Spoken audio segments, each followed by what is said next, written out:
왜 우리는 그렇게 앱을 하는데도 애인을 아직까지 만들지 못했을까에 대해서도 알아보고 소개팅 앱에서 애인을 만들 수 있는 방법까지 알려드리도록 하겠습니다.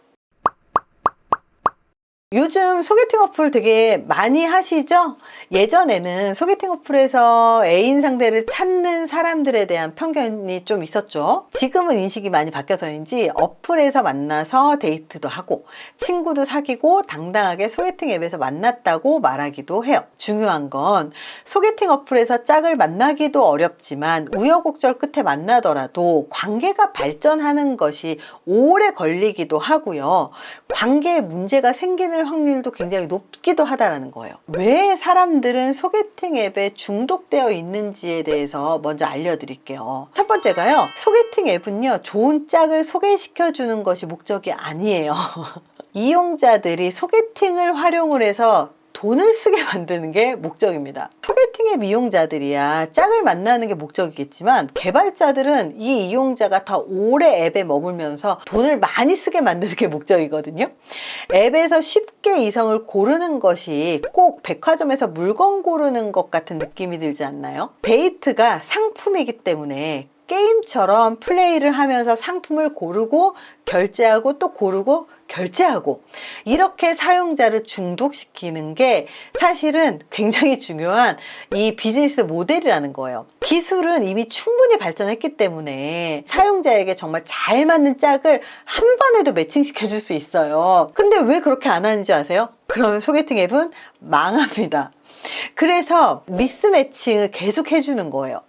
그래야 소개팅 앱의 특성상 짝을 계속 만날 거라는 희망을 주면서 계속 결제하게 만들기 때문입니다. 두 번째가 뭐냐면 소개팅 앱은요 매칭해서 만나게 하는 게 주수입원이 아니에요. 선택하는 게 주수입원이에요. 소개가 아니고 매칭이 아닙니다. 그래서 결과적으로 일반 커플보다 신뢰를 쌓고 소통하는 것에 더 오랜 시간이 걸립니다.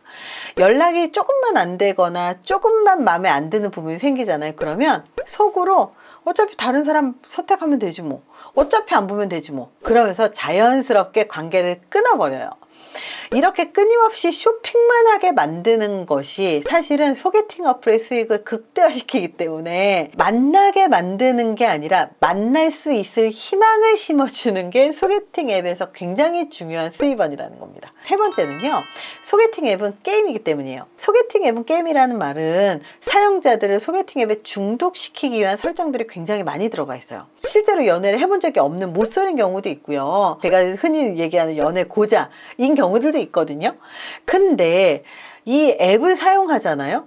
그러면 게임 하듯이 기분이 좋아지고 이성을 만나지 못할 것이라고 하는 그런 불안감도 줄어들고, 그리고 오히려 이성을 고르는 게 흥미진진하게 게임처럼 바뀌어 있어요. 소개팅 앱인데도 배지나 보상을 지급해서 업적을 모아서 볼 수 있게 하는 시스템을 만드는 경우도 있죠. 업적이나 미션을 달성을 하면 그 사람의 보상 중추를 자극합니다. 도파민을 자극하는 거죠.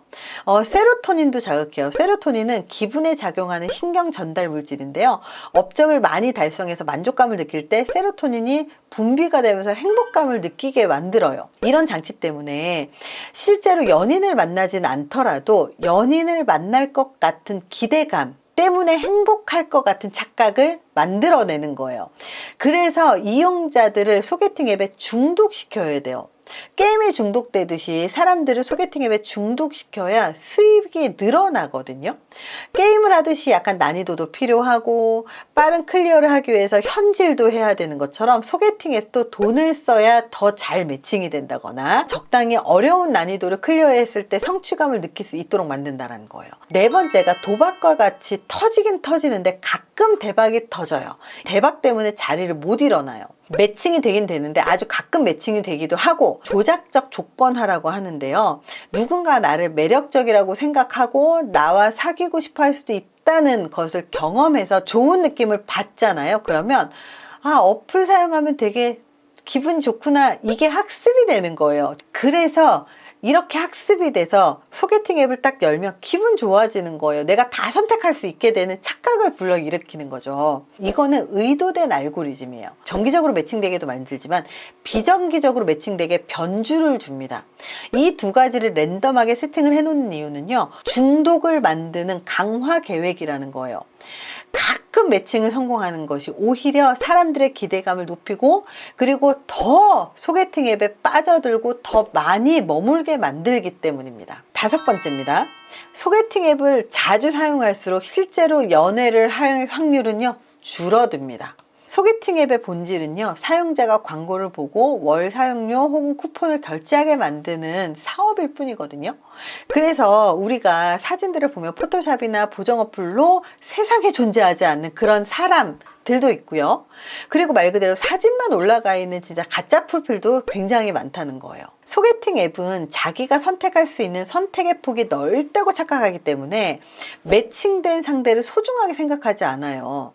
관계가 굉장히 가볍고 굉장히 얇고 언제든지 버릴 수 있는 카드 정도로 생각을 합니다. 소개팅 앱은 그냥 집에서 추리닝을 입고 누워서 빈둥대면서도 자기가 사람들한테 인기 있다는 착각을 불러일으키게 만들고, 사람들이 자신을 섹시하게 혹은 멋있게 보고 있다는 것을 확인하기 위해서 어플을 사용하는 경우들이 굉장히 많았다는 거예요. 실제로 만나진 않지만 이 온라인상으로 증명받고 싶은 사람들이 많았다는 거예요.